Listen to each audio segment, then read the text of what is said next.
are in a forest older than any story you have ever been told.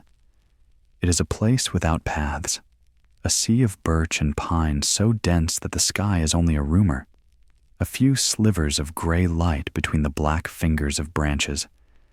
The air is cold, heavy with the smell of damp earth, rotting leaves, and something else, something sharp and ancient, like stone or bone. Time moves differently here. Seconds stretch into minutes, and the silence is not empty. It is a living thing, a presence that listens to the beat of your heart, to the catch in your breath. You feel it on your skin, the weight of countless seasons, of winters that have frozen the sap in the trees, and summers that have failed to warm the moss on the rocks. This is not a place of comfort. It was never meant to be a soft place. Life here is not given. It is earned, taken, or lost. The creatures that move in the shadows are not the gentle animals of fables. They are hungry, cautious, and they know you do not belong. Every snapped twig is a warning. Every gust of wind through the canopy sounds like a whisper, a language you almost understand, but hope you never will. You are lost, not in the simple way of having missed a turn, but in the profound way of having stepped out of your own world and into another, one that does not follow the same rules. The sun, your only compass, has been devoured by the trees, and the moon has not yet been born. Here, in the heart of this endless wood, you come to understand a fear that is deeper than the fear of death. It is the fear of being forgotten, of dissolving into the forest itself, of becoming another layer of mulch on the forest floor, your story ending without a sound. It is in this moment of absolute despair, when your hope has worn as thin as a winter leaf, that you begin to feel it. A change in the air. The silence deepens, becoming heavier, more deliberate. The forest is no longer just watching you. It is holding its breath, and you sense that you are walking toward something, or perhaps that something has been waiting for you to walk far enough. This is the place where the old stories are born, not from imagination, but from memory. From the collective shudder of a people who knew that the world was far more terrifying and wondrous than we now allow ourselves to believe. You are in the domain of a power that is not good, not evil, but something far more ancient and impartial, something that chews on the bones of gods and men with equal indifference.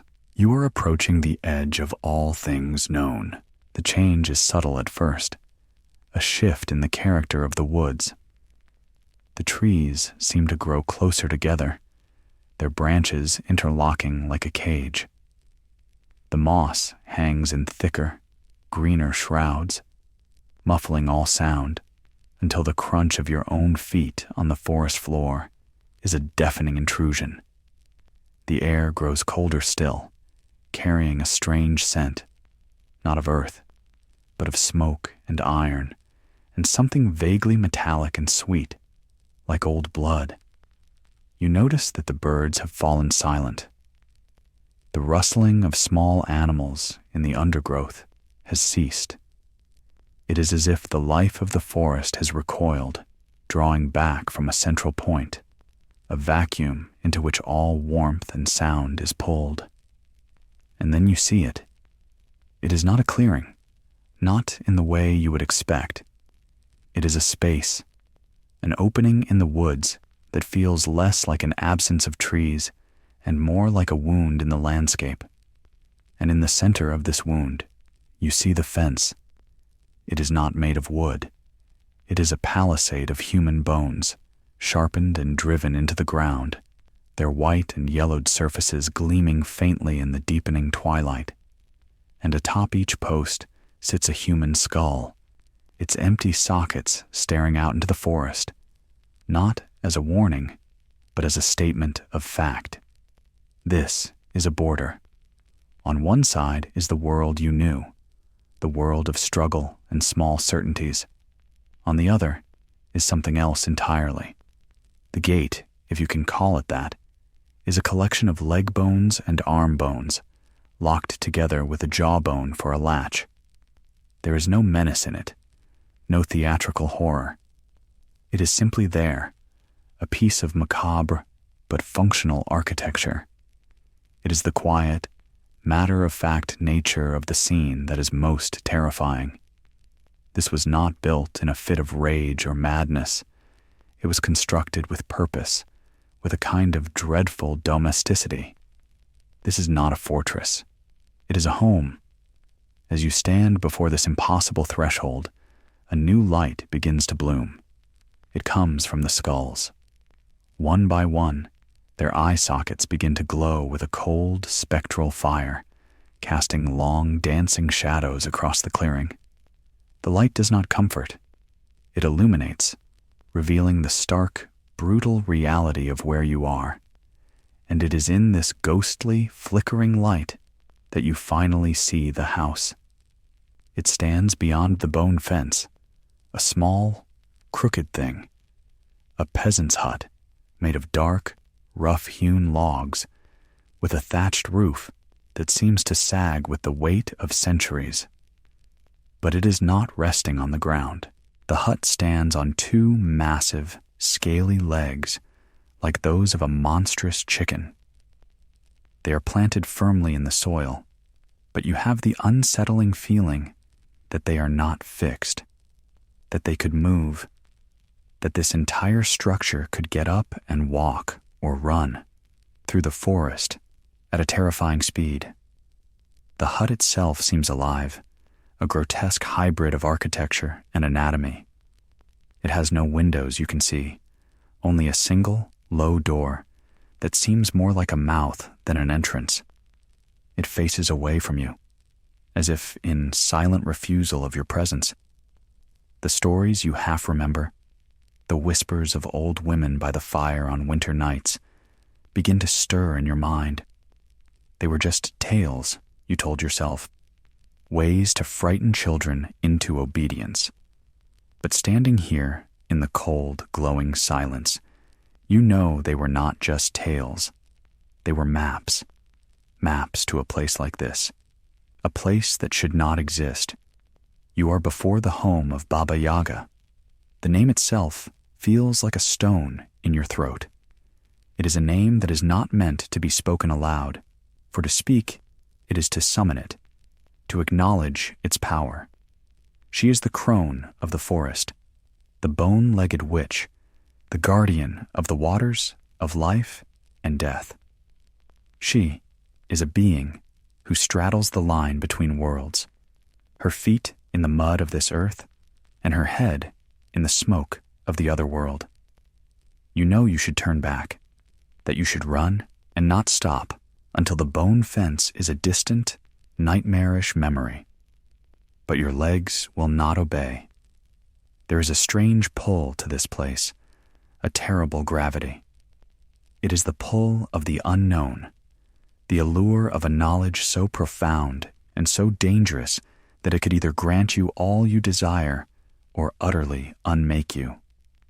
The hut remains still, its back to you, an impassive, silent challenge. The stories say you must know the proper words, the correct incantation to make it turn. It is a test of knowledge, of respect. You are not to approach it as a conqueror, but as a supplicant. You must ask permission to face what lies within. And so, the words come to your lips, dredged up from a part of your memory you did not know you possessed. You whisper them into the cold air, your voice trembling. Little hut, turn your back to the forest and your front to me. For a long moment, nothing happens. The silence stretches, and you feel a fool. And then, with a deep groan of ancient timbers and a grinding sound like stones or bones, the hut begins to move. The chicken legs bend, lifting the entire structure from the earth with a sickening lurch. It shifts, rotating slowly, ponderously, the great scaly feet digging into the soil. The movement is unnatural, a violation of every law of physics and reason you have ever known. As it turns, the single door comes into view, and you see that it is low and dark, a gaping maw. The hut settles back to the ground with a thud that you feel in your bones, and it is now facing you. The test has been passed. The invitation has been accepted. The door is open, not literally, but it is waiting. The glowing skulls on the fence seem to brighten, their cold light converging on the path between the gate and the door. There is no retreat now. To be invited and to refuse would be an insult far more dangerous than never having come at all. With a heart that feels like a trapped bird beating against your ribs, you unlatch the jawbone gate and step inside the fence. The air within the circle of skulls is different. It is still and heavy, and the smell of smoke and iron is stronger now. The ground is bare, swept clean, as if by a broom of immense size. You walk the short distance to the door, each step an act of will. You do not knock. You know somehow that knocking is not required. You are expected. You place your hand on the rough, splintered wood of the door and push. It swings inward without a sound, revealing an interior plunged into an impossible darkness. It is a darkness that seems to have substance, a blackness that swallows the spectral light from the skulls at your back. You step across the threshold, and the door swings shut behind you, plunging you into absolute black. For a moment, there is only the sound of your own frantic breathing and the pounding of your blood in your ears. Then, a voice speaks from the darkness, and it is a sound that will be etched into your soul forever. It is the sound of a millstone grinding, of a winter wind rattling dry bones, of the earth itself groaning in its sleep. What brings you here, little bird? Have you come of your own will or by compulsion? The voice is not just a sound, it is a physical force pressing in on you from all sides. You can feel the sheer age in it, the weariness of eons, the cold, dispassionate curiosity of a being who has seen empires rise and fall like mayflies. And in that moment, you know that your life is no longer your own. It is a commodity, a small coin you have brought to offer in exchange for something you do not yet understand. And the price may be everything you are. As your eyes struggle to adjust to the oppressive darkness, a light flickers to life. It comes from a hearth in the corner, a fire of coals that burn with a strange, blue-green flame, casting no warmth, only an eerie, corpse-like light. And in that light, you see her. She is immense, far larger than the small hut should be able to contain. She is lying on the stove, a huge brick and clay structure that serves as both a bed and a cooking surface. From one corner of the hut to the other, she is stretched out, a grotesque figure of impossible proportions. Her leg, a single skeletal leg made of bone, is propped up in one corner. Her nose is so long it has grown into the ceiling. Her teeth are not teeth at all, but sharpened spikes of iron, and she grinds them together with a sound that sets your own teeth on edge. She is Baba Yaga, the bone-legged. She is ancient beyond reckoning, a living relic of a time before gods, when the world was shaped by raw, elemental forces. She is the crone, the witch, the devourer. But you see in her eyes, which glitter like shards of obsidian in the firelight, something that is not merely evil. It is a terrifying, ageless wisdom, a complete and utter lack of sentimentality. She sees you not as a person, but as a collection of parts, a bundle of intentions, a puzzle to be solved. She props herself up on one elbow, a movement that seems to take a colossal effort, and the whole hut groans around her. She sniffs the air, her long nose twitching. "I smell a Russian soul," she rasps, a traditional greeting that is also a threat. It means she smells a mortal, a creature of flesh and blood, something to be questioned, tested, and perhaps consumed. The interior of the hut is both mundane and horrifying. It is a peasant's home, with a table, a bench, and shelves holding clay pots. But the details are wrong. The broom leaning in the corner is made of silver birch, but you sense it is no ordinary broom. The mortar and pestle on the table are enormous, made of solid iron, large enough to grind not herbs, but bones. And from the rafters hang bundles of dried herbs and mushrooms, but also other, less identifiable things that look disturbingly like human hair and desiccated organs.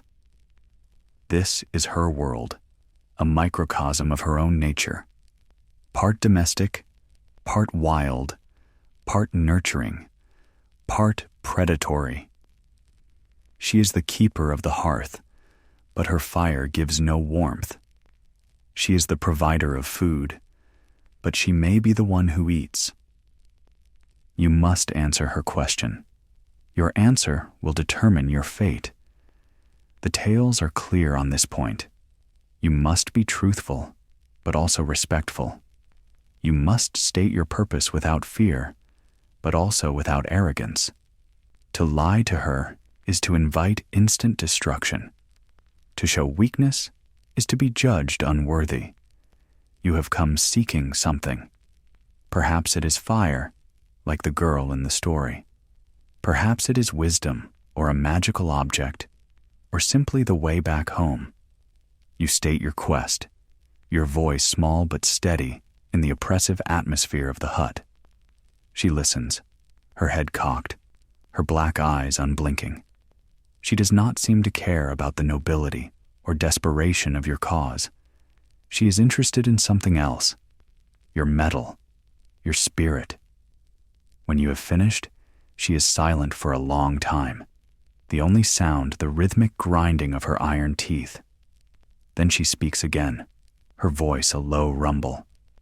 A fair request, but nothing is given freely in this forest. You will work for it. You will serve me. If you do your tasks well, you will have what you seek. If you fail. She does not finish the sentence. She does not need to. She simply opens her mouth and gives you a long, slow view of her iron teeth. The threat is not one of pain or torture. It is the simple, biological threat of consumption, of being utterly and completely annihilated. And then she gives you your first task. It is always an impossible task, a trial designed to break the spirit. You must separate a mountain of poppy seeds from a mountain of dirt, grain by grain, before morning. Or you must weave a bolt of cloth from a single thread. Or you must count every leaf in the forest. It is a task meant to demonstrate the futility of your own efforts, to force you to your knees in despair. She lays back down on the stove, turning her back to you, a clear dismissal. You are left alone in the eerie, cold light of the fire, with your impossible task before you, and the knowledge that your life depends on completing it. This is the heart of the encounter with Baba Yaga. It is not a battle of strength, but a test of a different kind of power. It is a test of your inner resources, your intuition, your ability to ask for help from the unseen world, and your capacity to endure when all hope seems lost. For Baba Yaga is not merely a monster.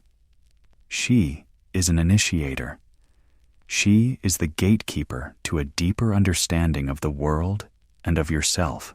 But the price of that initiation is to be pushed to the very brink of your own annihilation. The night in Baba Yaga's hut is a conscious entity, a stretch of time that feels both infinite and suffocatingly brief. The blue-green fire in the hearth sputters and hisses, casting shadows that writhe like living things on the log walls. Outside, the skulls on the bone fence burn with their silent, cold light, the only witnesses to your trial. The task she has set for you is a monument to futility. Imagine a pile of mixed grains, wheat, rye, poppy seed, millet, as tall as a man, and beside it, a pile of common soil of equal size. She has commanded you to separate them, to sort the wheat from the rye, the seed from the earth, and to have each in its own neat pile by the time the first hint of dawn touches the sky. Your hands, your eyes, your mortal lifespan are utterly inadequate. To even begin feels like an act of madness. You touch the vast, chaotic pile, and a single grain of wheat feels as heavy as a stone. This is the first part of her test, the confrontation with overwhelming despair. She wants to see if you will break, if you will sit down and weep, if you will curse the injustice of your fate. Many have failed at this first step. Their bones now adorn her fence. But the stories, the maps of the soul that led you here, offer a clue. The hero or heroine never accomplishes the tasks through brute force or cleverness alone. They succeed because they possess something else. In the story of Vasilisa the Beautiful, it is a small wooden doll, a gift from her dying mother. This doll is the physical manifestation of her intuition, of the ancestral wisdom that flows through her bloodline. When Vasilisa despairs, the doll speaks to her, comforts her, and tells her to sleep, for the morning is wiser than the evening. And while she sleeps, the doll summons unseen forces, tiny mice or magical servants, who perform the impossible task for her. You may not have a magical doll, but you are meant to understand its meaning. The test is to see if you will rely solely on your own ego, your own limited strength, or if you will have the humility and the wisdom to surrender, to trust in a power greater than yourself. It is a call to activate your own intuition, to listen to the quiet voice within that modern life has taught you to ignore. It is about understanding that some problems cannot be solved by fighting them, but only by letting go and allowing a different kind of magic to work through you. So, you do not despair. You sit before the mountain of grain and dirt, and you begin. You work slowly, deliberately, not with the frantic energy of one trying to beat an impossible clock, but with the meditative calm of one performing a sacred ritual. You sort one grain, then another. The act itself is what matters. You are showing your respect for the task, your willingness to engage with the impossible without succumbing to hopelessness. And as the night wears on, as your body aches and your eyes burn, you find a strange rhythm. The world outside the hut fades away.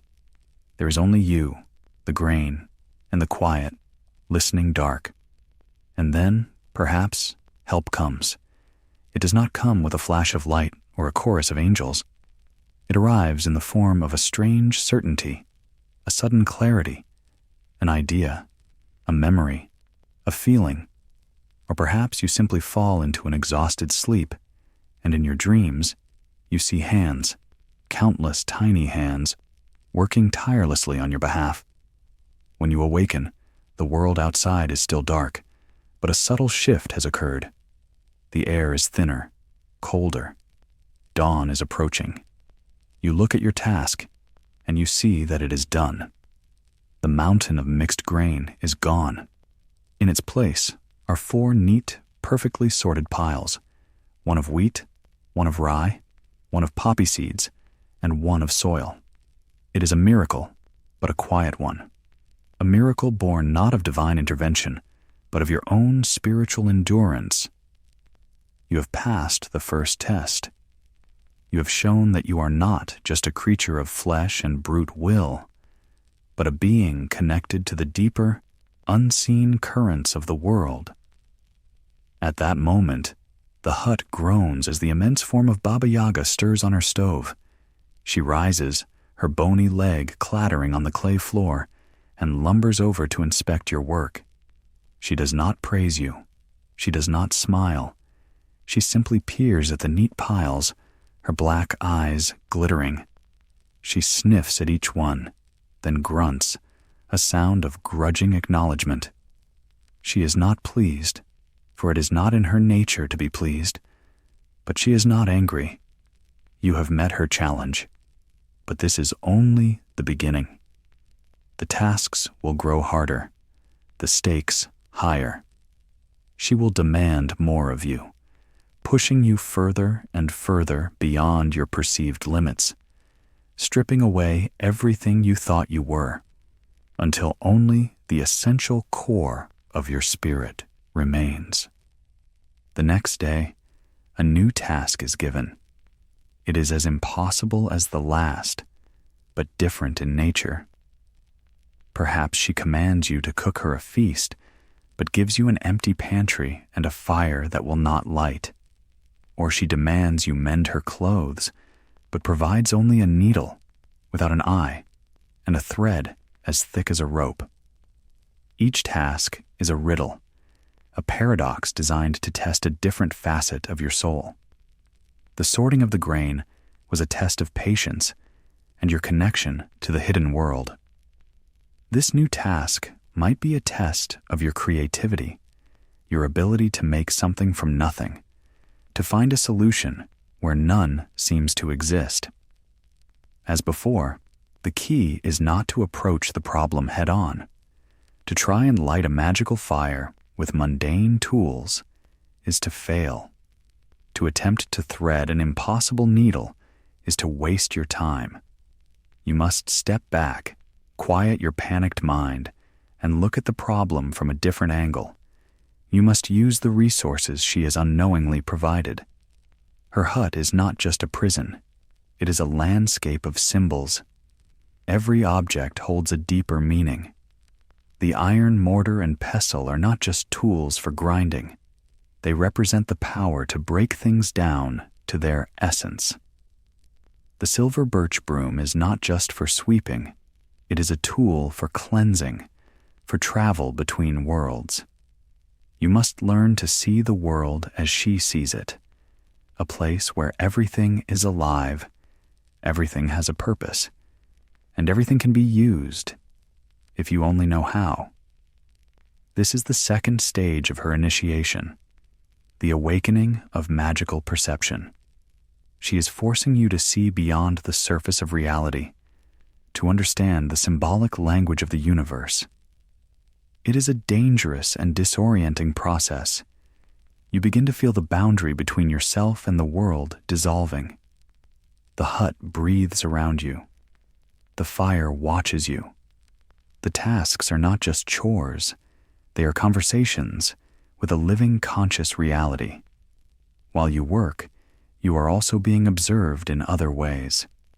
Baba Yaga has servants, though you may not see them at first. The stories speak of 3 pairs of disembodied hands that appear to do her bidding, serving her food and drink.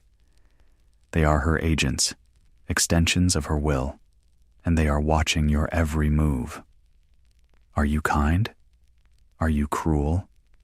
Are you respectful of the strange, liminal space you inhabit? A hero who is arrogant or wasteful will fail.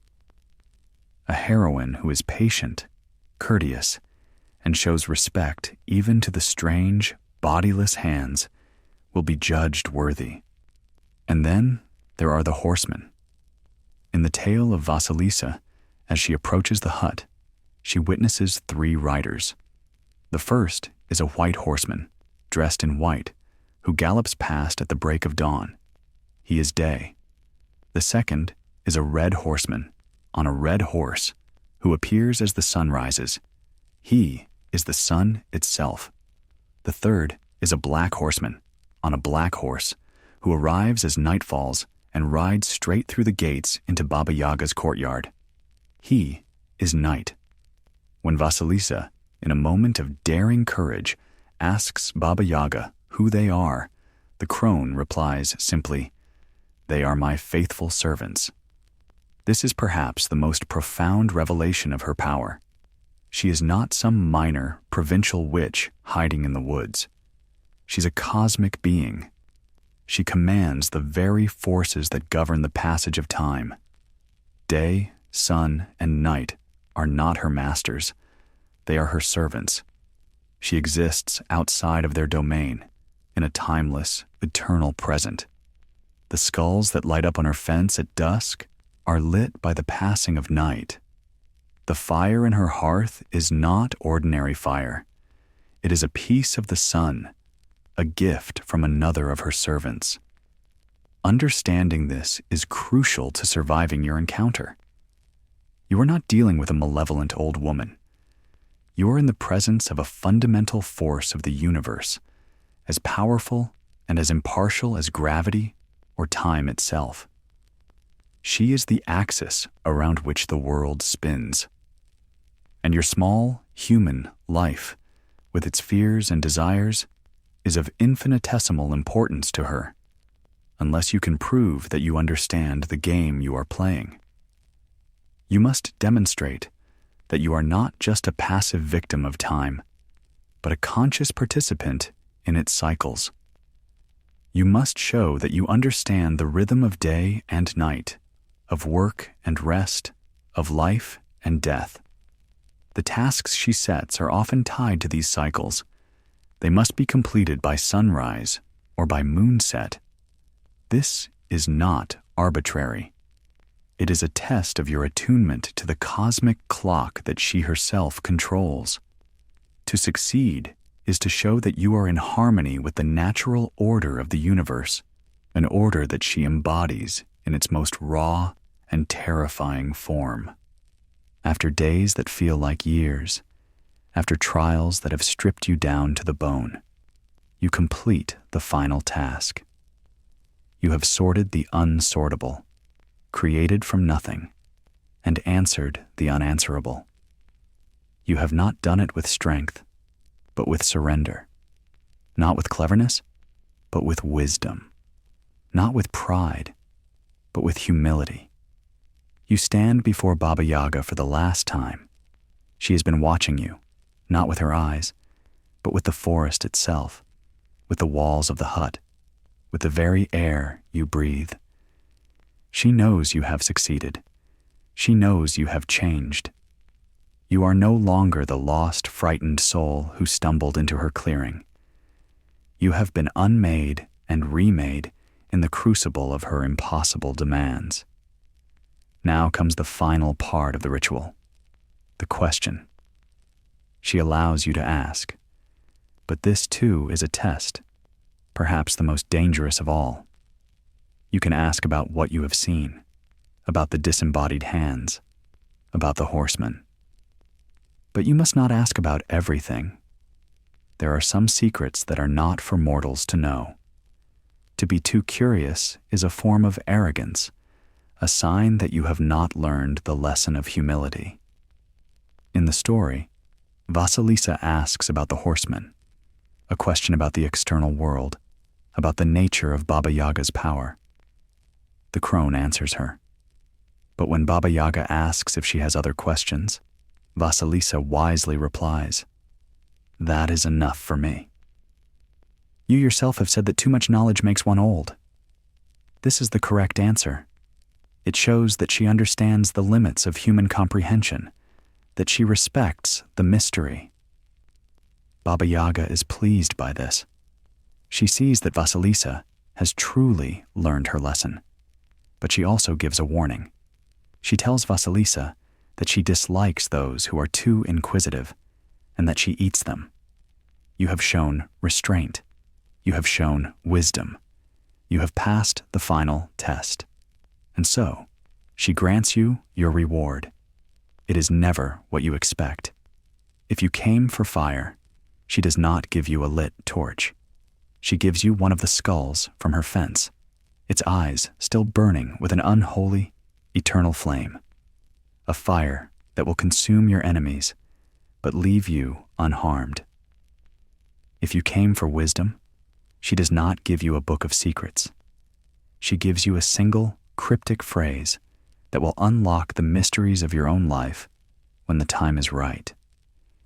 If you came for a magical object, she gives you something that seems small and insignificant: a self-cutting sword, a flying carpet, a ball of yarn that will always show you the way.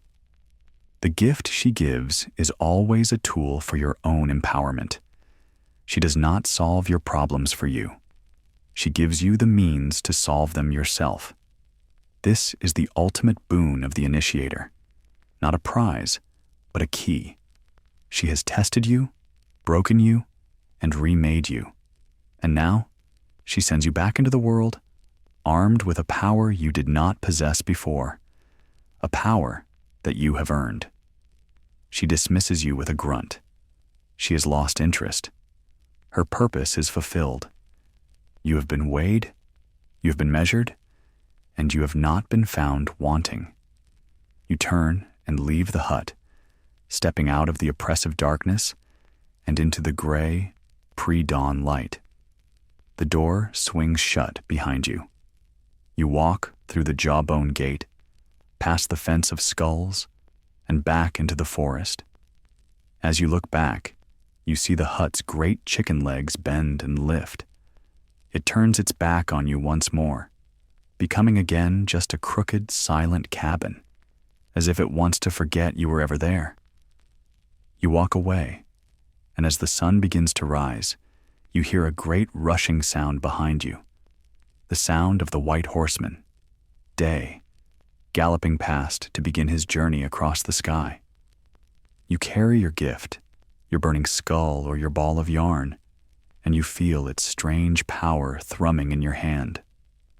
The forest around you seems different now. It is no longer a menacing, alien place.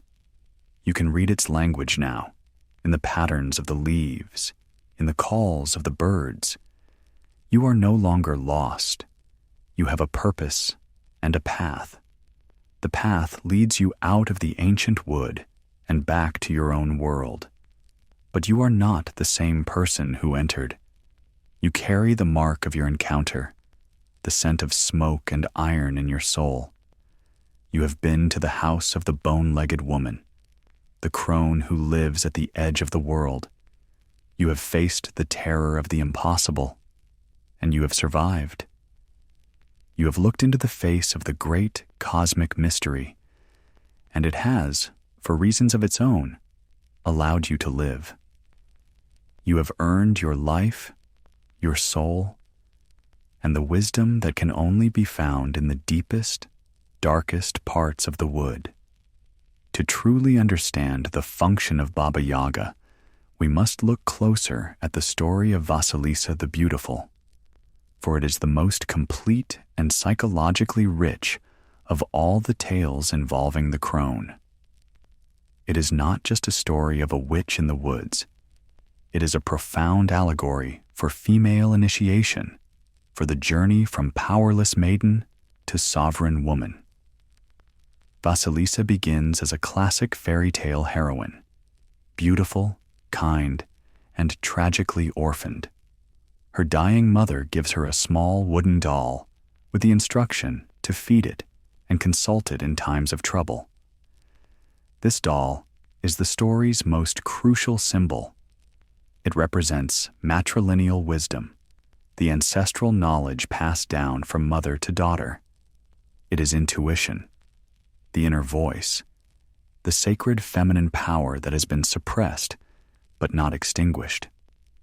Vasilisa's life becomes one of servitude and abuse under her cruel stepmother and stepsisters. They are figures of the profane, worldly feminine, consumed by jealousy, vanity, and social ambition. They resent Vasilisa for her inner light, her beauty, which is not just physical, but spiritual. They seek to extinguish it. Their final plan is to send her on a death sentence of a journey, to go to the dreaded Baba Yaga to fetch fire, as they have put out all the lights in their own home. This act of extinguishing the hearth fire is deeply symbolic. They are creating a home devoid of warmth, spirit, and light, a place of pure, cold ego. They send Vasilisa into the literal and metaphorical darkness, hoping she will be devoured. Her journey into the forest is a journey into the subconscious, into the unknown. It is here that the doll, her intuition, becomes her primary guide. She feeds it, she talks to it, and it comforts her. Without this connection to her inner wisdom, she would surely perish. Her arrival at Baba Yaga's hut marks her entry into a new realm of power, one that is terrifying, but also authentic. The hut, with its bone fence and skull lanterns, is a representation of the underworld, the realm of the dead. But it is also the realm of the deep, untamed feminine, a place of immense power that exists outside of social conventions. The appearance of the three horsemen, day, sun, and night, is a pivotal moment. It establishes that Baba Yaga is not a mere mortal witch. She is a cosmic goddess who commands the fundamental cycles of existence. She is not bound by time. She is its master. When Vasilisa enters the hut, she enters a timeless, sacred space. Baba Yaga's appearance is grotesque: the bony leg, the iron teeth, the nose in the ceiling, because she represents nature in its rawest form, life and death intertwined. She is the predator, the decomposer, the force that breaks down old forms to create new life. She is frightening because she is utterly unsentimental. Her first act is to threaten to eat Vasilisa. But the girl, guided by the wisdom of the doll, behaves with perfect propriety. She is respectful, but not servile. She is frightened, but not paralyzed. She stands her ground. Baba Yaga does not want a victim. She wants a worthy apprentice. The tasks she assigns: Vasilisa, to clean the house, wash the laundry, sort the grain, seem like mundane chores, a continuation of her servitude at home. But they are not. In the context of the witch's hut, they are sacred duties. By cleaning the house, Vasilisa is ordering the chaotic, primal energy of the deep feminine. By sorting the wheat from the poppy seeds, she is learning the art of discernment, of separating the nourishing from the poisonous, the conscious from the unconscious. She is being taught to see, to understand, and to master the elements of her own psyche. She accomplishes these tasks not through her own effort, but by trusting the doll. She feeds her intuition, and her intuition does the work for her, summoning unseen helpers. This teaches her the lesson of surrender, of letting go of the ego's need to control everything and trusting in a deeper, more mysterious process. It is a lesson in faith, not faith in an external God, but faith in her own inner wisdom. The final test is the questions. Vasilisa's courage in asking about the horsemen shows she is ready for knowledge. Baba Yaga's willingness to answer shows she has accepted the girl as a student. But Vasilisa's refusal to ask more questions is the ultimate sign of her wisdom. She understands that some mysteries are not meant to be solved, that there is power in accepting the unknown. She has learned the difference between wisdom and mere curiosity. Baba Yaga satisfied, sends her home. But her gift is not a simple flame. It is a burning skull from the fence. This is not a gift of warmth. It is a weapon of truth. It is a light so powerful and so uncompromising that it cannot be endured by those who live in darkness and self-deceit. When Vasilisa brings the skull home, its fiery gaze seeks out the stepmother and stepsisters and burns them to ashes. This is not a petty act of revenge. It is a symbolic purification. The skull represents the fierce, discerning wisdom Vasilisa has earned. It is a power that automatically and impersonally destroys everything that is false, cruel, and life-denying. Her wicked family is not punished by an external force. They are consumed by the very light they sought to extinguish in Vasilisa. They cannot survive in the presence of her newfound, authentic power. After this cleansing, Vasilisa's story concludes with her leaving the house of her childhood, finding her own way in the world, and eventually marrying the Tsar. But this marriage is not the point of the story. It is not about being rescued by a man. It is a symbol of the integration of her newfound feminine power with the masculine principle of worldly order. She does not marry him as a helpless maiden. She marries him as a queen, a woman who has journeyed through the underworld and returned with the fire of the gods. The story of Vasilisa is a roadmap. It tells us that the journey to empowerment requires a descent into darkness, a confrontation with the terrifying aspects of the deep self personified by Baba Yaga. It requires trusting our intuition, performing the hard work of self-examination and discernment, and returning with a light that can incinerate the falsehoods in our lives. Baba Yaga is not the villain of the story. She is the catalyst, the harsh and terrifying teacher, the dark goddess who midwives the birth of the true self. So, who or what is Baba Yaga? To label her simply as a witch is to use a word that has been flattened and demonized by centuries of Western, Christian-centric folklore. The witches of European fairy tales are often one-dimensional figures of evil, servants of a male devil, driven by petty malice and a hatred of all that is good and beautiful. They are cautionary tales about female power gone wrong, about women who operate outside the control of patriarchal society. Baba Yaga is something else entirely. She is a sovereign entity. She serves no one. There is no devil in her cosmology. She is the source of her own power, a primal force that predates the very concepts of organized good and evil. She is not a fallen angel or a corrupted soul. She is an elemental being, as ancient and as immoral as a thunderstorm or an earthquake. Her roots run deep into the soil of pre-Christian Slavic paganism. She's likely a remnant of an older, chthonic goddess, a deity of the earth, of death, and of regeneration. Her name itself is a puzzle.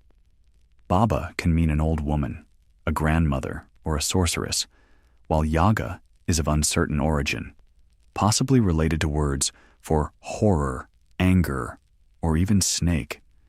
She is the archetypal crone, the third aspect of the triple goddess, the one who governs winter, night, and death.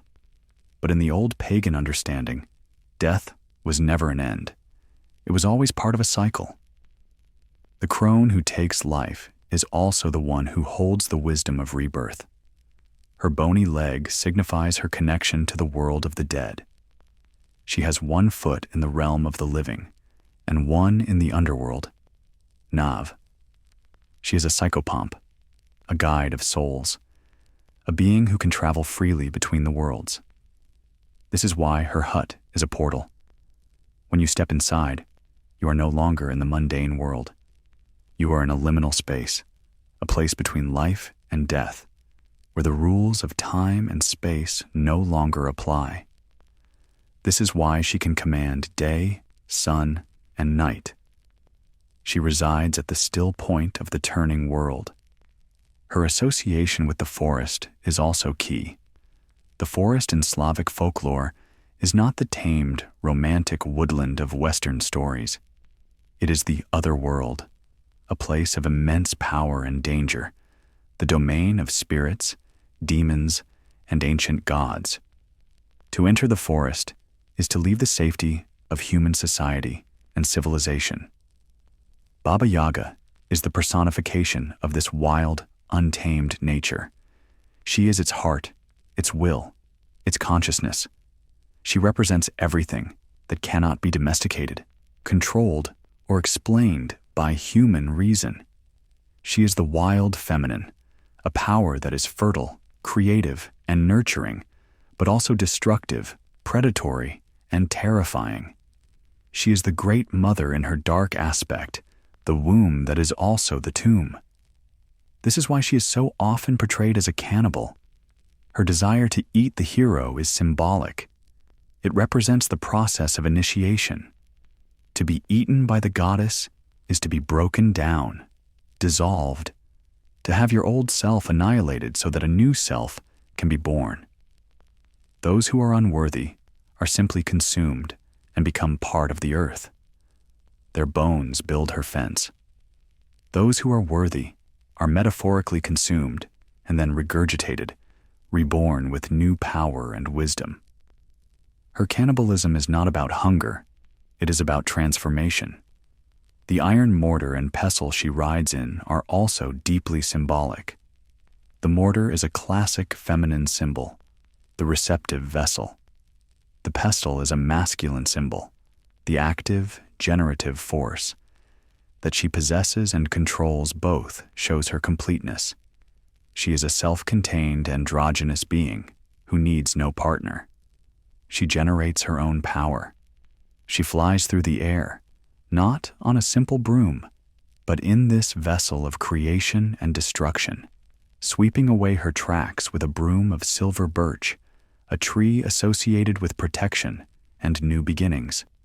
She leaves no trace.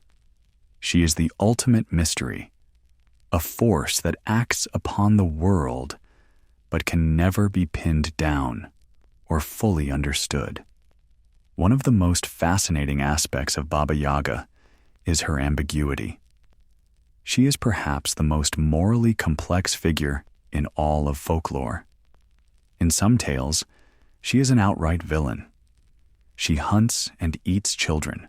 Her hut is a trap, and her only motivation seems to be a kind of monstrous, insatiable hunger. These stories were likely shaped by later influences as storytellers tried to fit her into a more simplistic, dualistic worldview of good versus evil. They are the cautionary tales, the ones told to keep children from wandering too far into the woods. But in the older, more complex tales, her role is far more nuanced. She is a donor figure, a provider of magical aid. The hero or heroine is often on a quest, seeking a lost bride, or the waters of life, or a magical object. They are told that only Baba Yaga can help them. Their journey to her hut is a perilous one, but she is their destination, not their obstacle. In these stories, she is still terrifying. The tests are still in place. The threat of being eaten is still very real. But if the hero behaves correctly, if they show respect, courage, and kindness, she will provide them with exactly what they need. She will give them a magical horse, or a map, or a piece of advice that unlocks the next stage of their journey. She often has two sisters, also called Baba Yaga, and the hero must travel from one to the next, each one older and more powerful than the last, until he reaches the one who can help him. This structure reinforces her role as a guardian of deep, layered knowledge. You cannot simply walk up and get what you want. You must prove yourself worthy at each stage. Why this duality? Because she represents a reality that is itself dual. Nature is both beautiful and cruel. Life requires death. Growth requires destruction. Wisdom is often found through suffering. Baba Yaga embodies this paradox.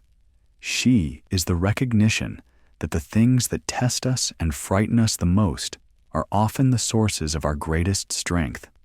She is not a comfortable figure. She does not offer easy answers or gentle comfort. She offers a transaction. You bring your courage, your spirit, your willingness to be transformed, and she will provide the tool or the knowledge you need. But she will take a piece of you in the process. You will not leave her hut whole and unchanged. You will leave scarred, but stronger. You will leave with a piece of her wild, untamed power, integrated into your own soul. She is the ultimate teacher for a world that is not safe, a world where survival depends not on innocence, but on wisdom, cunning, and a healthy respect for the darkness. Baba Yaga's hut is more than a dwelling. It is a character in its own right, a living symbol at the heart of her myth. Its description is one of the most consistent and vivid elements across all the tales. It stands at the edge of the forest, or in its deepest part, in a clearing that is often described as being swept clean. This location is significant.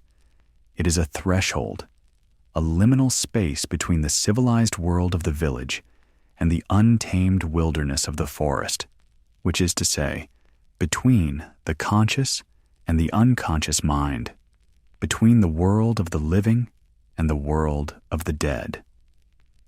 The hut's most famous feature, of course, is that it stands on a pair of chicken legs. This is not merely a fanciful detail. It imbues the structure with life, with agency. The hut is not a static object. It is a creature. It can move, it can turn, it can run. Its mobility suggests a power that is not tied to any single place. Baba Yaga's domain is not a fixed point on a map. It is a state of being that can appear anywhere, at any time, to the person who is lost enough to find it. The chicken legs also connect it to the animal world, to the earth, to instincts and primal energies. Chickens are domestic birds, but here they are made monstrous, wild. This paradox is central to Baba Yaga herself. She is Baba, grandmother, a domestic title, yet she is the untamed queen of the wilderness.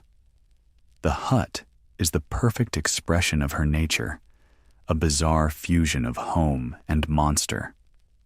Furthermore, the hut has the ability to spin. It usually faces away from the approaching hero, and they must speak a magical formula to make it turn to face them. This act is the first test. It requires esoteric knowledge. You cannot simply blunder into her world. You must know the secret password, showing that you are a seeker, not a mere trespasser. The spinning of the hut is the turning of a key in a lock. It is the reorientation of reality, the opening of a portal. When it faces you, you are no longer in the ordinary world. The fence of human bones topped with glowing skulls is another powerful symbol. It is a stark memento mori, a reminder of the fate of those who came before and were judged unworthy. It is a testament to Baba Yaga's role as a devourer, a goddess of death. The skulls, however, are also a source of light. This is the paradox again. From death comes light. From the remains of the dead comes the illumination that guides the new seeker. It suggests that wisdom is built upon the failures and sacrifices of those who have gone before. The light is not warm or welcoming. It is cold, spectral. The light of knowledge, not of comfort. Inside, the hut is a place of impossible, Escher-like geometry. It is described as being small on the outside, but vast on the inside, or, more often, as being impossibly cramped, with Baba Yaga herself stretched from corner to corner, her nose in the ceiling. This spatial distortion reinforces the idea that one has entered a different reality. The laws of physics are suspended. The hut is a womb, a tomb, a stomach. It is a container for the immense, chaotic power of the crone. Her lying on the stove is also significant. The stove, the pek, was the heart of the traditional Slavic home. It was the source of warmth, of food, of life. It was a sacred space. Baba Yaga, by lying atop it, claims this sacred center as her own. She is the heart of her own world, the source of its power. But again, the paradox. Her fire gives no warmth, and the food she cooks might be you.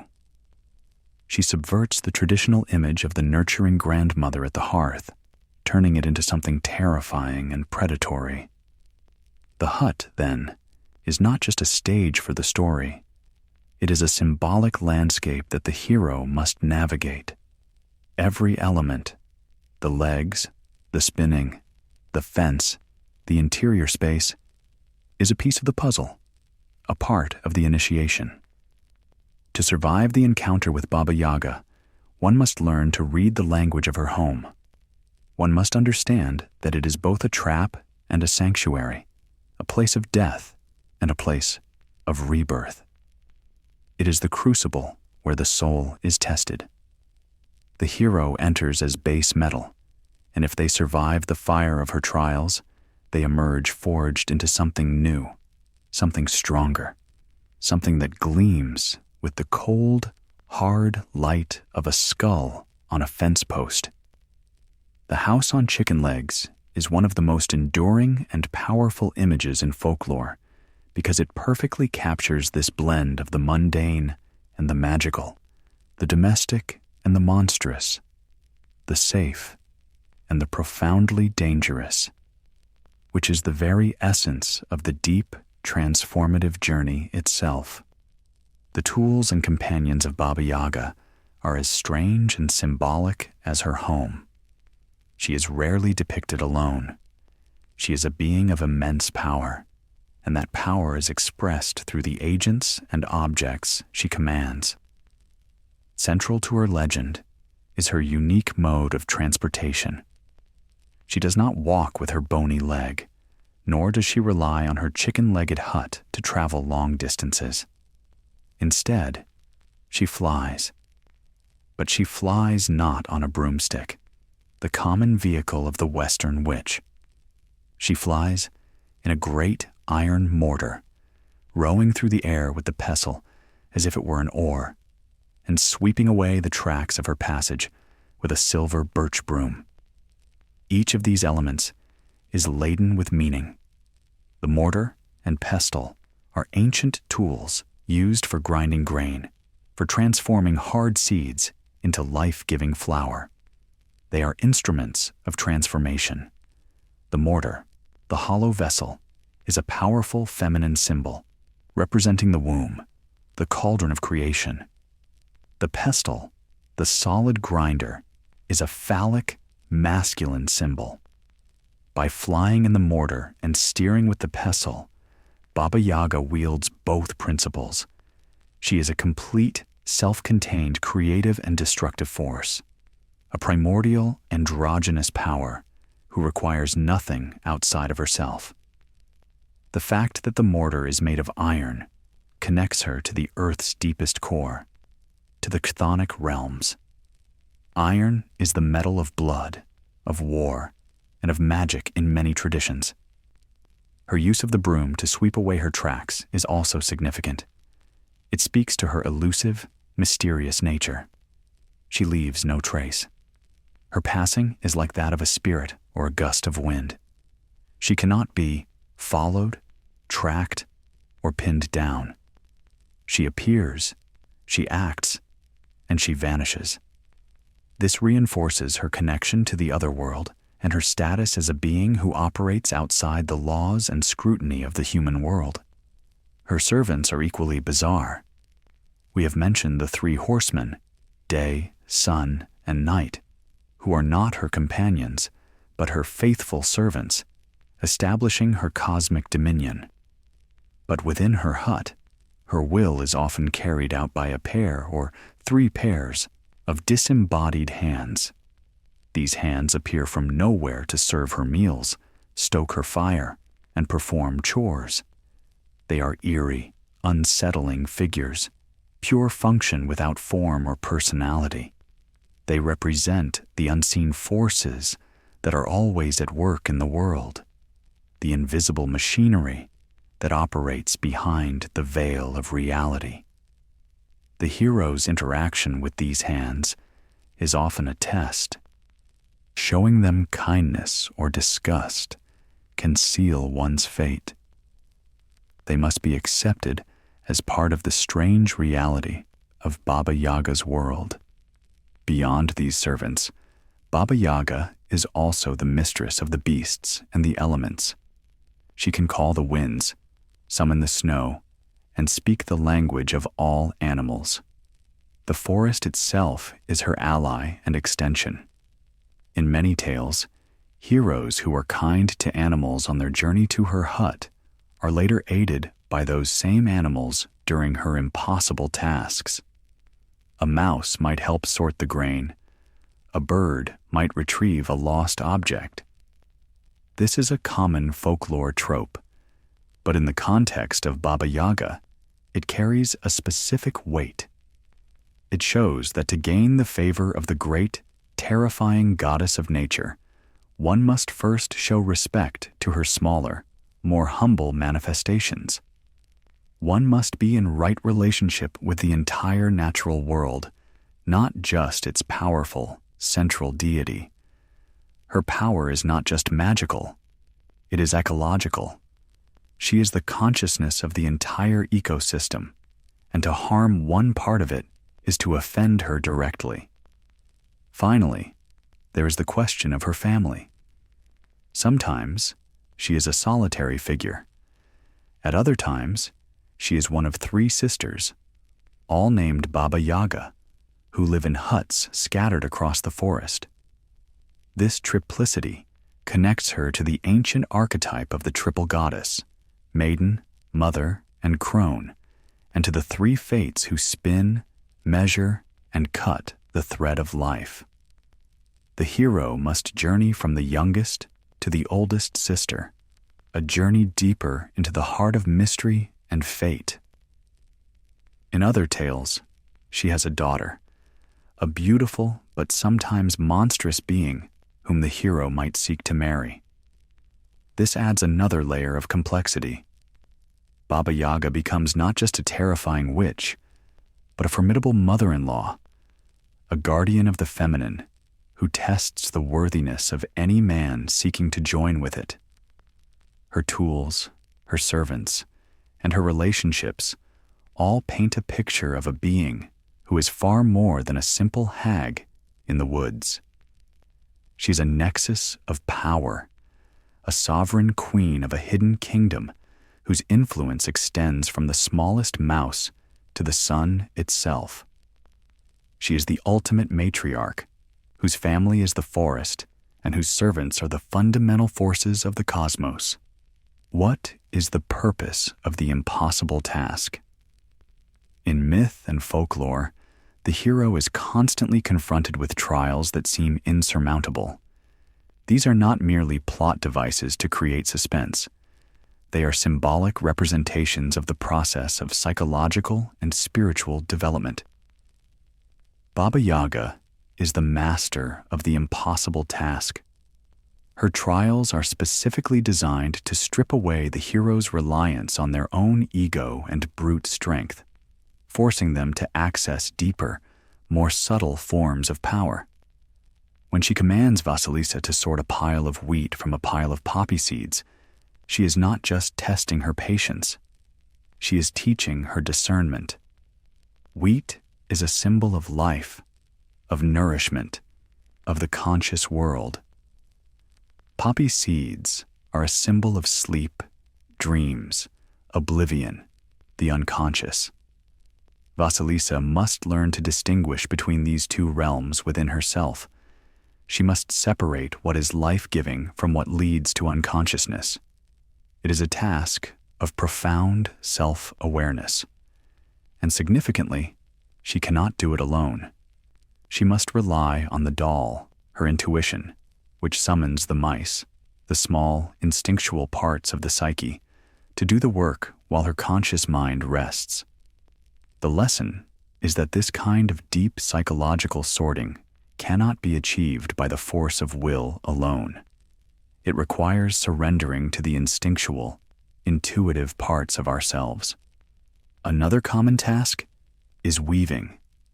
Baba Yaga might command the heroine to weave a vast carpet by morning. Weaving is a powerful symbol of creation, of storytelling, of the weaving of fate itself.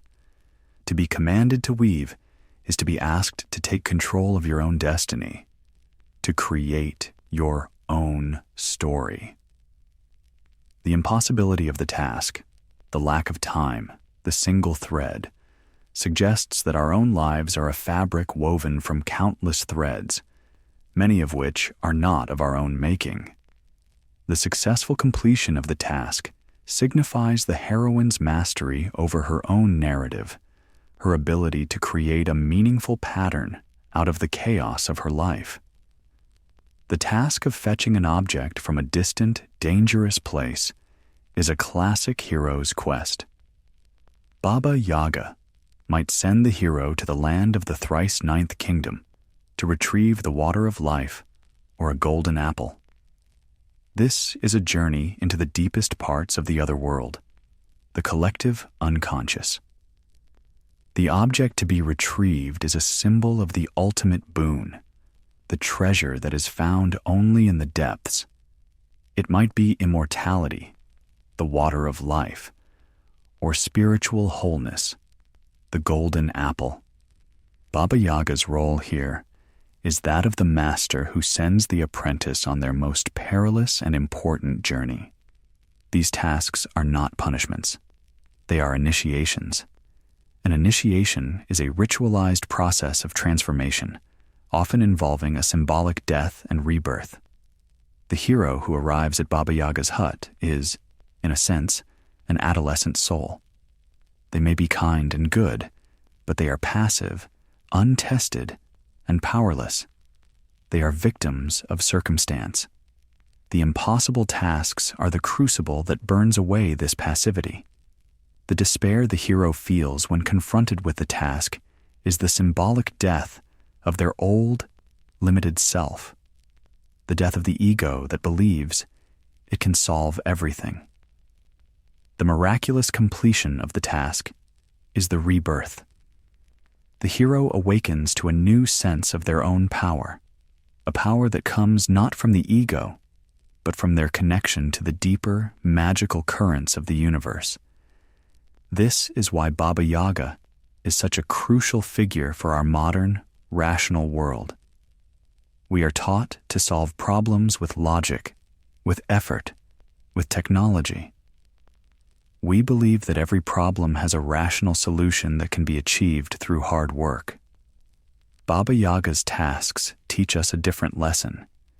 They teach us that there are some challenges in life, particularly the challenges of the soul, that cannot be solved by the conscious mind alone.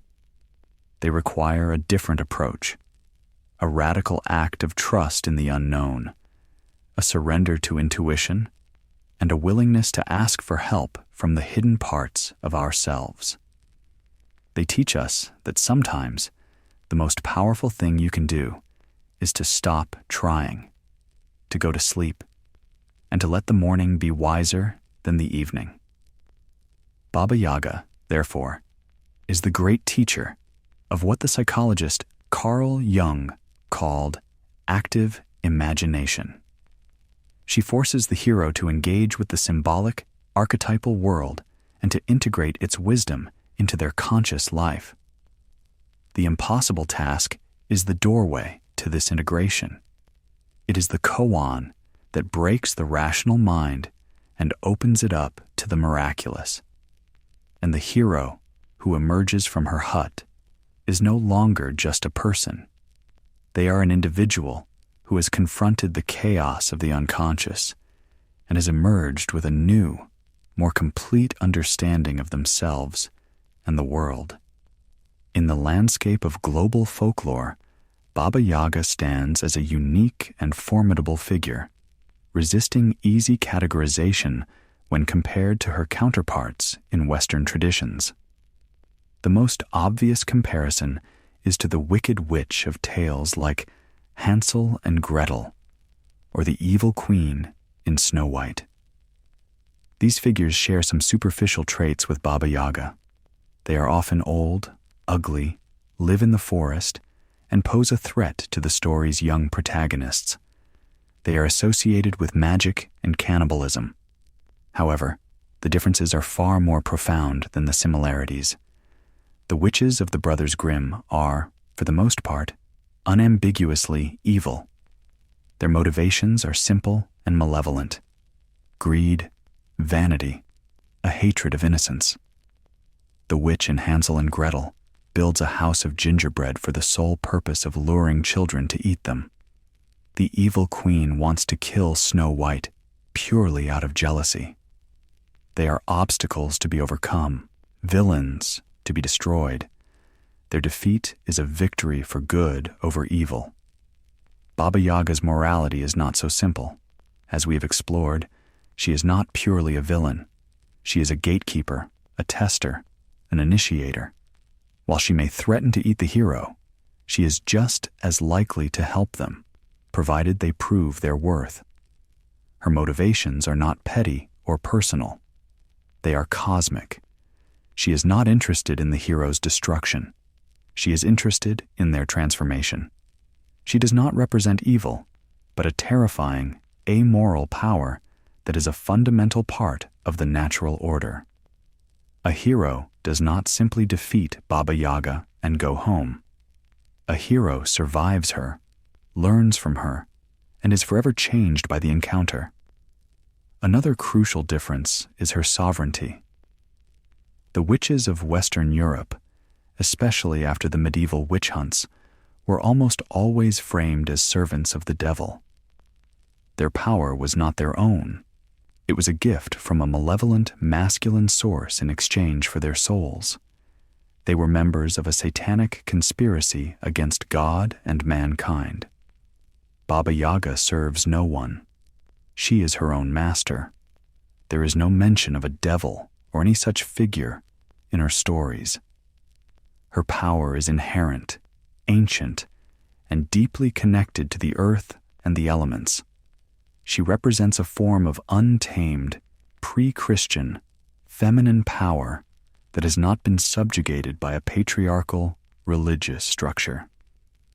She is not a rebel against God. She is a power that seems to exist entirely outside of that dualistic framework. We can also compare her to the Fates or Norns of Greek and Norse mythology. Like them, she is a powerful female figure who holds sway over destiny. Her tasks, especially weaving, connect her to the spinning of life's thread. Her control over day, sun, and night shows her dominion over time. In this sense, she is far more like a goddess than a simple witch. However, unlike the often remote and impersonal Fates, Baba Yaga is intensely, terrifyingly interactive. You do not just hear about her power. You must face it directly. You must enter her home, eat her food, and perform her tasks. She is a hands-on deity, a goddess who demands a personal trial by fire. This interactivity is what makes her so compelling. She's not a distant, abstract concept of fate. She is the gritty, terrifying and personal experience of confronting one's own destiny. We might also see echoes of her in figures like the Sphinx, who poses a riddle that must be solved on pain of death.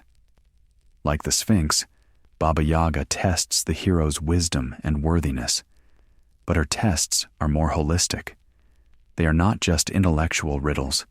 They are trials of spirit, patience, courage, and intuition. The hero must use their entire being to survive, not just their cleverness. In modern terms, Baba Yaga functions as a kind of shadow figure, a Jungian archetype of the terrifying but necessary parts of the unconscious that we must confront in order to become whole. She is the terrible mother, the dark side of the nurturing maternal principle. She represents the aspects of ourselves and of nature that we would rather ignore: decay, death, predation, and chaos. The journey to her hut is a journey into the self, and the hero's survival depends on their ability to integrate this shadow self rather than trying to destroy it. This complexity and psychological depth are what set Baba Yaga apart. She is not a simple monster to be slain. She is a mystery to be experienced, a power to be reckoned with, and a teacher whose lessons are as brutal as they are profound. She has survived for centuries in the Slavic imagination because she represents a truth that simpler, more dualistic stories often miss: that wisdom and power are not found in the comfortable light of the village, but in the terrifying darkness of the deep woods, in the house of the ancient crone who is both devourer and creator. The legacy of Baba Yaga is long and deep, woven into the fabric of Slavic culture and echoing far beyond it. She is more than a character from old stories. She is a living archetype, a presence that continues to haunt and fascinate the modern imagination. Her endurance speaks to the profound psychological truths she represents. Unlike many folklore figures who have been softened or Disneyfied over time, Baba Yaga has largely retained her terrifying and ambiguous nature. She remains a figure of profound power and danger, a testament to a worldview that did not shy away from the darkness. In her native lands, she is a household name, a figure invoked to frighten children, but also respected as a powerful, if unpredictable, force. She appears in folk art, in songs, and in everyday expressions. To call a woman a Baba Yaga is to call her a fearsome, formidable hag, but it carries a note of grudging respect for her power that the term witch in English often lacks. In the 19th and 20th centuries, as artists and composers sought to create distinctively Russian and Slavic cultural works, Baba Yaga became a powerful muse. She famously appears in Modest Mussorgsky's musical suite, Pictures at an Exhibition. The movement titled The Hut on Fowl's Legs, Baba Yaga, is a frantic, terrifying piece of music that captures the wild, chaotic energy of the crone and her flying mortar. It is not the sound of simple evil, but of a powerful, elemental storm. Similarly, Anatoly Lyadov composed a tone poem called Baba Yaga, which paints a vivid musical picture of her flight through the forest. She has been a subject for countless painters, most famously Ivan Bilibin and Viktor Vasnetsov, whose illustrations have defined her image for generations. The grotesque crone, her flying mortar, the bone fence, the impossible hut. These artists did not portray her as a simple villain, but as a creature of immense, otherworldly power, a living embodiment of the spirit of the ancient, pagan forest. Her influence has also spread into Western literature, film, and popular culture, though often in a simplified form. She appears as a character in countless fantasy novels, video games, and films, sometimes as a straightforward villain, other times as a mysterious, morally gray quest giver. The John Wick film series, for example, uses her name as a sobriquet for the titular assassin, translating it as the boogeyman, a moniker that captures his terrifying effectiveness but loses the deeper, more complex symbolism of the original figure. But perhaps Baba Yaga's most important legacy is her adoption by modern feminist and psychological movements.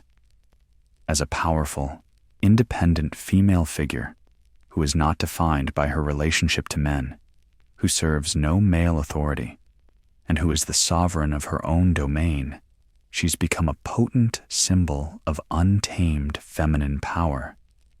She is the wild woman archetype, the woman who has not been broken or domesticated by patriarchal society.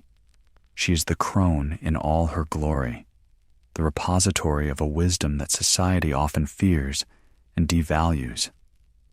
For many, she represents the reclamation of the darker, more challenging aspects of the feminine. She is not just nurturing and gentle. She is also fierce, demanding, and destructive when necessary. She teaches that true female power is not about being pleasing or accommodating, but about being whole, which includes embracing one's own capacity for rage, for setting boundaries, like her bone fence, and for destroying what is false or life-denying, like Vasilisa's skull incinerating her abusers. Psychologically, she remains a powerful metaphor for the journey of individuation. The dark forest is the unconscious mind. Her hut is the entry point to the deep self. Her impossible tasks are the trials we must all face to overcome our neuroses, our traumas, and our limiting beliefs. She is the terrifying shadow self that we must confront and integrate in order to become whole. She teaches us that the greatest treasures are guarded by the greatest fears, and that we cannot achieve true self-knowledge without a journey into our own personal darkness. The story of Baba Yaga endures because it is, in a sense, the story of all of us, or at least the story of what we must become if we are to truly grow. We all begin as the lost hero in the woods, victims of circumstance, searching for a fire we cannot find. To find it, we must be willing to leave the known path, to face the terrifying uncertainty of the forest, and to knock on the door of the one who promises both annihilation and rebirth. Baba Yaga waits for us still, in the deep woods of the soul, with her iron teeth and her impossible demands, ready to see if we are worthy of the wisdom she guards. She is a reminder that the world is not a safe place, but that within us lies the power to navigate it. A power that can only be unlocked when we have the courage to face the witch who lives within. And so, we come to the end, but it is not really an end. The forest is still there. The hut still stands on its chicken legs, waiting for the next lost soul. The story of Baba Yaga does not conclude because the process she represents is cyclical, eternal. It is the perpetual journey of life, death, and rebirth, played out in the soul of every human being who has the courage to undertake it. What, then, do we take with us from this journey into the dark wood? What is the final burning lesson that the skull from the bone fence illuminates? We learn that fear is a gateway, not a barrier. The things that terrify us most, the aspects of ourselves and the world that we refuse to look at, are often the very things that hold the key to our liberation. Baba Yaga is terrifying because she is truth-stripped of all sentimentality. She shows us the world as it is, a place of predation and decay, but also of profound magic and potential for growth. To flee from her is to flee from reality itself. we remember that true power is not found in domination or control, but in wisdom, discernment, and a right relationship with the world. The hero does not defeat Baba Yaga. They survive her. They do so not by being stronger than her, but by being worthy of her attention. They show respect, humility, and an alignment with the natural forces she commands. This is a form of power that is subtle, intuitive, and deeply connected, a stark contrast to the ego-driven, forceful power that our modern world so often celebrates. We learn that intuition is a sacred guide. In a world that prizes logic and reason above all else, the story of Vasilisa and her doll is a radical testament to the power of the inner voice. The doll represents a form of knowing that is ancient, ancestral, and deeply personal. It is the wisdom of the body, of the heart, of the blood. The story teaches us to feed this intuition, to listen to it, and to trust it, especially when we are faced with impossible, irrational challenges. The doll will do the work if we only let it. We are reminded that some questions should not be answered, and some mysteries should not be solved. In our age of information, we believe that everything can and should be known, categorized, and explained. Baba Yaga laughs at this arrogance. Her final test for Vasilisa is a test of restraint, of respecting the unknown. There is a profound wisdom in accepting that we will never understand everything, that some aspects of the universe will always remain shrouded in mystery. This humility is not a weakness.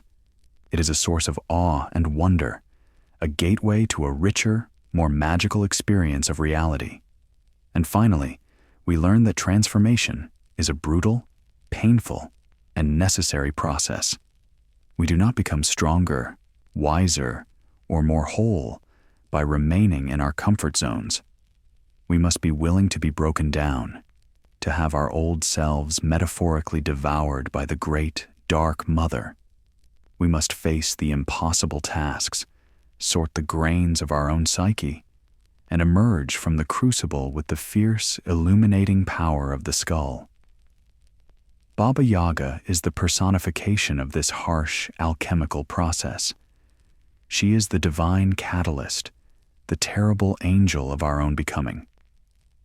The story of Baba Yaga is not a comfortable one.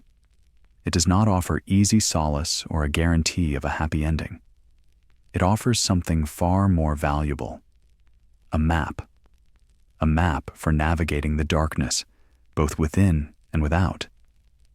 It tells us that when we are lost, when our hearth fire has gone out, when we are sent on an impossible journey by the cruel forces of the world, there is a power waiting for us in the depths of the forest.